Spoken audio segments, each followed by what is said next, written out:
নমস্কার বন্ধুরা, জবজেনিক্স ইউটিউব চ্যানেলে আপনাদের প্রত্যেককে স্বাগত। ডিএ নিয়ে অত্যন্ত গুরুত্বপূর্ণ একটি আপডেট আজকে দৈনিক পত্রিকায় প্রকাশ করা হয়েছে। প্রত্যেকেই প্রথমে দেখতে পাচ্ছেন 4% ডিএ বাড়ল সরকারি কর্মীদের। মহালয়ার আগেই ঘোষণা, রাজ্যের কবে থেকে মিলবে ডিএ।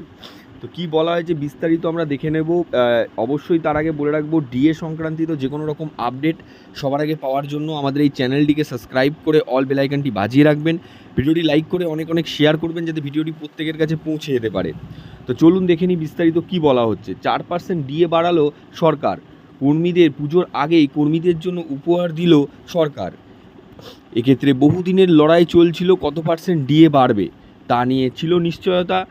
রাজ্য সরকারের তরফ থেকে জানানো হয়েছিল যে কিছু সংখ্যক হলেও ডিএ বাড়ে। অবশ্যই এখানে আমি রাজ্য সরকারের কথা নয়, কেন্দ্রীয় সরকারের কথা বলছি।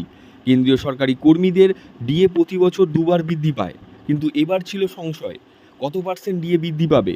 তারই মধ্যে পুজোর আগে 4% ডিএ ঘোষণা করে দিল কেন্দ্র সরকার। অর্থাৎ এক্ষেত্রে ডিএ অনেকটাই বেড়ে গেল কেন্দ্র সরকারি কর্মীদের।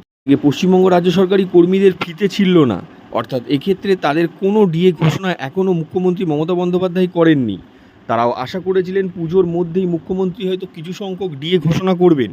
মনে করা হয়েছিল 6 থেকে 12% ডিএ ঘোষণা করতে পারে রাজ্য সরকার, যেহেতু রাজ্য সরকারের হাতে রয়েছে এই মুহূর্তে টাকা। কেন্দ্র অনেক টাকাই পাঠিয়েছে রাজ্যকে, কিন্তু বিভিন্ন খাতে খরচা করা সত্ত্বেও মুখ্যমন্ত্রী কোনোভাবে ডিএ ঘোষণা করছেন না।